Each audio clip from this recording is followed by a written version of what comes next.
I'm your friend, Dr. Charles Apoki, the global grandfather. I want to share this video on a very crucial matter, and that is how to effectively advise a husband. How to effectively advise a husband. And I want you to share this with your wife. Number one, the greatest need of a man is respect. All the successes we struggle to attain, the cars we drive, the houses we build, the reputation we cultivate, the goals we score, the trophies we win, the monies we get, the way we dress is to earn respect. And the place where we need the greatest respect is from our wives, and then next from our children. A man sees himself like a king in his house and his wife as his queen. The reason he married you, a beautiful woman, an intelligent woman, a powerful woman, is that he will earn respect at the city gates among his contemporaries. And no man wants to be treated disrespectfully. So, if you want to advise your husband, respect him, particularly the intelligent one, the popular one, the rich one, the successful one, and the anointed one. Respect him. Number one, he has been lived his life successfully before he married you. I graduated as a medical doctor before I married my wife. And so many, even if you struggled with him from the beginning, that he succeeded means that he deserves respect. So don't let him ever feel that you want to control him. Men resist that. Don't let him ever feel that you want to control him. If he sees that you want to compliment him, he is more willing to listen. Don't try to mammarize him or mummify him. That is, you are his mama. You behave as if you are his mama. You behave as if you are his mommy, and you want to mummify him. He will resist you. Particularly if he had a mother that irritated and suffocated the father, or he had a harsh teacher. Those things linger in the mind. So, the first thing is timing. You must know when to speak to your husband. Even the harlot in the book of Proverbs knew when to go and entice the young man in the cool of the evening. So, you must know when to speak to your husband. Elderly Naomi advised Ruth. He said, watch him during winnowing and threshing. Those are the times where the people are happy and in a festive mood because they have harvested. They have seen the blessings of God. So you must know the timing. He said, watch him after he has eaten and he has drunken, then and he is asleep. Go and lie down under his feet. So you must know the timing. You don't talk to a man immediately he comes from work. He's tired. He's stressed. He just had a problem with the landlord. He had a problem with his boss. He has a foolish transfer. Don't go and tell him anything at that time. He will not listen to you. Even if you want to advise him when he is angry, embrace him first. I like the way Kenyan and Ugandan women talk to their husbands. They will kneel down by the right-hand side. When I went to Kenya and Uganda, I saw how graceful their women could be. They will kneel down by the right-hand side to talk to their men. I suspect that if a woman is kneeling on your right-hand side talking to you, the likelihood of striking her is very, very limited. So I like the way Kenyan women and Ugandan women stoop to talk to their husbands. So She said, when he has drunken, when he has eaten, that's when he is merry and his spirit is ready for counsel. You must note that. Then you can place your head on his chest and talk very softly. Men enjoy that position. You put your head on his chest. When he feels you, he's ready to listen to you. The tone and the pitch, talk softly. Talk softly. Even if you're a commissioner of police, talk softly. Even if you're a military person, talk softly. Even if you're a medical doctor, talk softly. Even if you're a nurse, talk softly. I see brash, uncultured women make comments on social media. You will just know the kind of women they are. Forget your feminism in the streets, and when you want to talk with your husband, low tone, just soft. Don't talk with a high pitch. No. Even if you have a high pitch, now so how they talk. That's the way I talk. No. You are talking to your husband. You are talking to your husband. Lower your voice. Talk with a low tone. Talk with a romantic tone. Then,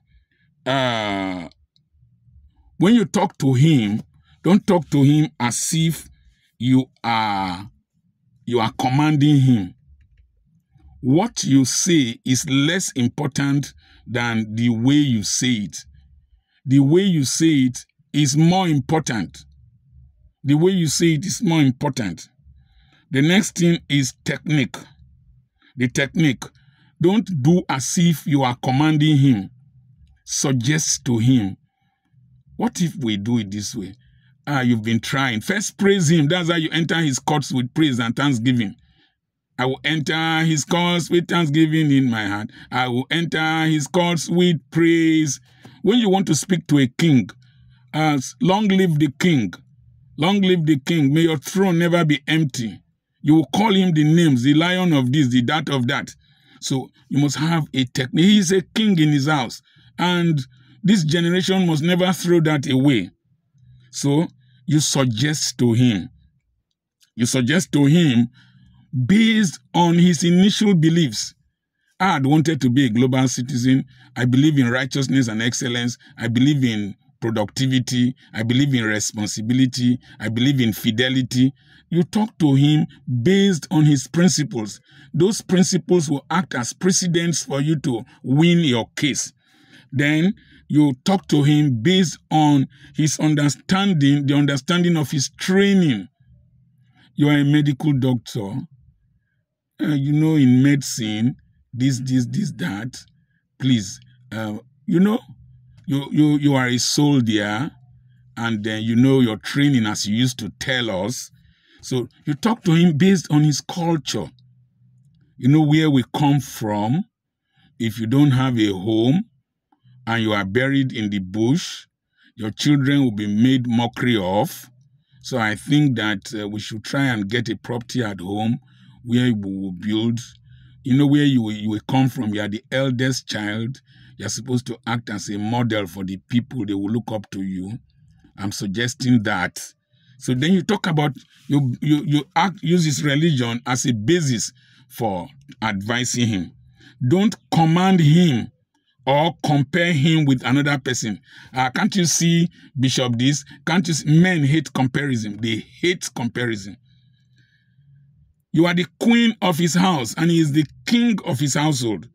And respect. Respect is to have value for people's ideas, have value for the people, have value for his feelings. If he refuses to listen to you, please pray. Pray and remain calm. Don't carry your face up and down. Don't bang doors. Don't deny him his conjugal rights of climbing Mount Olives and going to Jerusalem. Don't close the gate to the Bermuda Triangle. If you use that as a technique, he will use money as a technique, and then he will not even do what you want him to do. So, Naomi advised Ruth, and it was in private, to go and meet him in his private. Let no man see you. So never ever advise your husband in the presence of any person. including his children, including his associates, including his workers, including his relatives and his friends. No man wants to be seen as being controlled. Then don't talk fast. Don't talk fast when you're talking to a man. It irritates the brain of a man.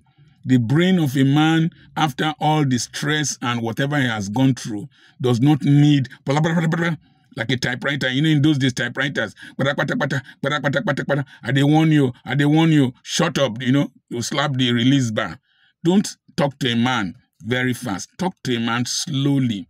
When I see some women quarrel in the streets, some come to our school to quarrel, and I see the way some of them talk on social media, boy, you will know that their husbands and their associates are going through hellfire.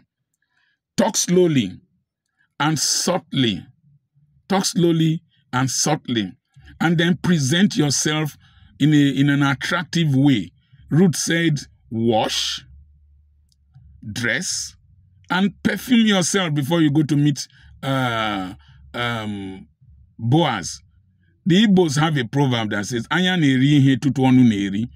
that the eyes eat before the mouth. The eyes will first consume before the mouth. So, dress well, package yourself well when you are going to address your husband.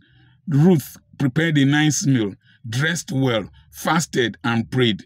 You don't just bump on men because you think we wore one ring. No. Please. It requires a lot of diplomacy, wisdom, tact to advise a man. Why is it that the woman outside, the dirty girl outside, sometimes not as beautiful as you are, not as intelligent as you are, is able to manipulate your husband as a side chick? It is because they know the technique, the timing, and how to do this thing. Don't beat the adulteress in his game, according to one book I read. I remain your friend, the area grandfather, Dr. Charles Apoki. Subscribe to this channel and send a message to me on +234 70 52 13 6763 to register for our online real estate seminar coming up on the 9th of March by 7 p.m. Nigerian time. One of the ways I climbed up financially was that I started buying land very early and doing little bits of real estate until I went into it big time this time. I remain your friend, Dr. Charles Apoki. Share this video with your daughters, share this video with your wife and her sisters, and share it among men. Let it go around our women. God bless you.